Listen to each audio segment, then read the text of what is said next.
morning, Mesquite. My name is Mauricia Smith, and this is MMP News. The weather in Mesquite right now is 61 degrees Fahrenheit, precipitation is 23%, humidity is 45%, and the wind is 14 miles per hour. You should expect to stay pretty cloudy today with a few drizzles here and there. The Super Bowl the Super Bowl took place at NRG Stadium, formerly called the Reliance Stadium, located in Houston, Texas. The sports facility has seated capacity of 71,795 people. I'm pretty sure that every seat was sold out. Now, tickets went from economy price at $2,700 all the way to January 26th, which tickets were sold for $74,928. The average cost of a Super Bowl ticket in 2016 is $4,244. Sounds like a bargain, right? Not at all. At any rate, there is always a lot of excitement that surrounds the final football match of the season. Celebrities, politicians, and VIPs of any sorts were in attendance, as well as your average pro football fan who has a deep pockets. Now, the Super Bowl concluded with a score of 34-28 with the win for the New England Patriots. Congratulations, guys. Now, on to some politics. Donald Trump's 100-day plan is plain and simple, or so he said.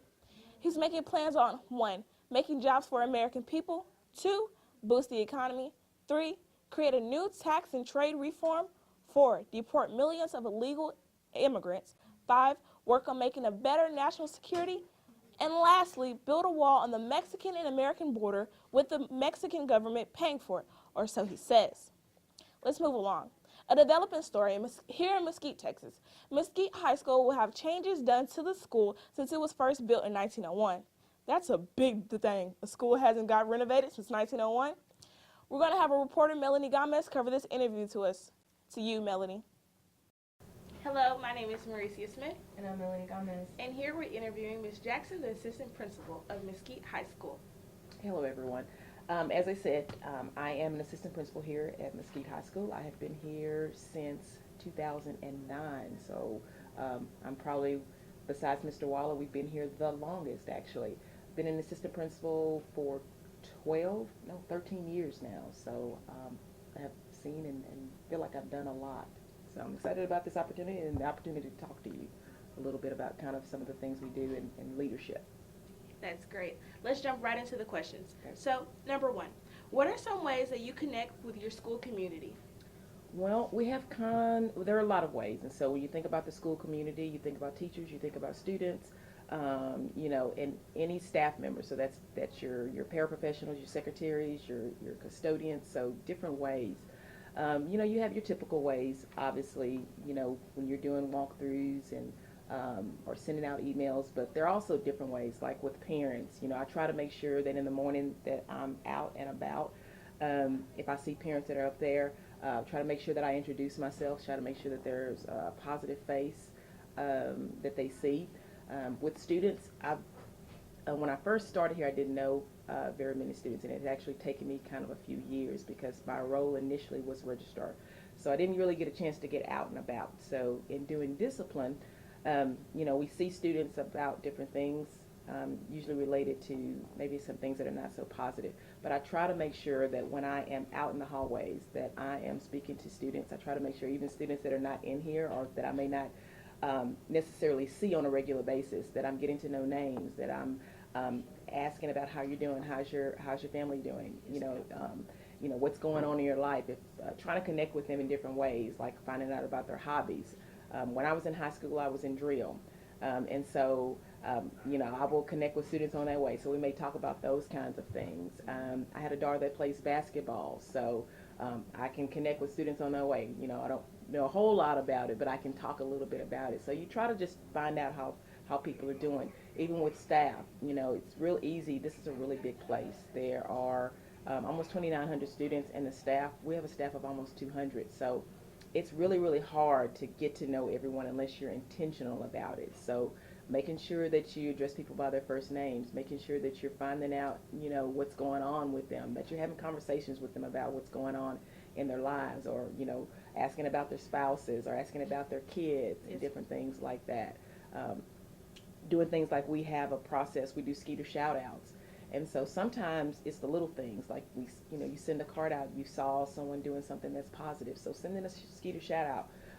hey, when I was in a class the other day, I noticed this, or and sending that to the student. We even do that for staff members as well. So those are kind of some of the little ways that you try to connect with people, because this is a really large community. And so if you're not intentional about doing it, those opportunities can easily be missed. So. Yes, ma'am. What are some areas of teaching and learning that you can lead in the school? Well, as I said, I have been doing this for 13 years, and so that's a long time to be actually out of the classroom. And so when you are speaking to teachers and you are leading, sometimes you have to make sure that you're staying current with current practices, and that you're able to kind of, we say, walk the walk and talk the talk kind of thing. And so we make sure that when we're doing like staff development, so there's like a week of staff development before you guys ever get here. And so we make sure that we're doing a lot of training for that, and that we're actually able to model that. So, we have the teachers that will lead some, but, the assistant principals also make sure that we lead a lot of that staff development. And we try to make sure that a lot of the practices that we're training them on and that we expect of them, that we're modeling that as well, that we're trying to stay current. Because it's really easy when you're out of the classroom that long to lose touch. You can talk about what needs to happen, but the reality of it is that if you've been out that long, that some of the things that you say may not actually work. And so we try to stay current with that as well. We try to make sure that we attend common planning with a lot of the teachers, so that we're staying current on research-based practices, that we're staying current on curriculum, that we're in those meetings where we're actually kind of talking about the things that work and the things that don't work. But usually that's kind of the typical way, is that we make sure that we are actually leading a lot of the staff development. Some schools, assistant principals or principals are not expected to do that. It's primarily done by people that they bring out in from the outside, or it's expected that teacher leaders will do that. But Mr. Samples is really good about making sure that we are able to do that. And it's been really, we've got a lot of positive feedback from a lot of the teachers over the years that we've done that, because it's not something that happens on every campus, but we're expected to lead those staff development sessions. Because if you're expecting someone else to implement something, and you're expecting them to bring that into the classroom and be successful at it, you need to be able and be willing to show that you know what you're talking about, and that you can model that. So we try to do that. So how do you build leadership in your school? And this not only just reflects with the teachers, but as well as the students. Okay, so that is, and like I said, I know that you're going to be talking to the building principal, but that is kind of a shift that we are making. And so we refer to that as building capacity in people, because technically, we are considered the administrative team, the leaders on campus. And so there used to be a thought that as the leader that you were expected to be the curriculum expert, the discipline expert, the instructional expert. And so there's been a shift that you cannot be the expert in all things. And so part of my responsibility as a leader is to develop other leaders on campus and develop pockets of leaders, and build capacity in other people. Because if you keep the knowledge base and you keep it here, it doesn't actually expand, and you're not able to really grow the campus. We have a lot of ideas about kind of what we want to see and kind of what the vision for this campus needs to be. And so it requires that you build others, because you can't do it all by yourself. On some campuses, they attempt to do that, and what you find is that your vision never expands, it never develops. And so one of the things that we've been really intentional about, because what's been done for us with the new superintendent, he is really big on building leaders. Leaders building leaders, and so that is an expectation on every campus, is that you will build teacher leaders.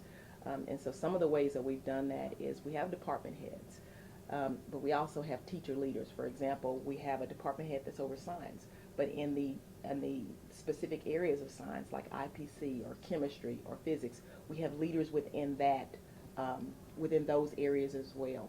And so part of what we've done is that we have trying to be really intentional about putting teachers in positions where they have the opportunity to model leadership, but then we also have the opportunity to train them as well. That's our expectation. Build their capacity, whatever their individual needs are. capitalize on what their strengths are, but those areas of improvement that are preventing them from being the leaders that they could be, then it's our job to make sure that we provide that training, that we provide the resources in doing that.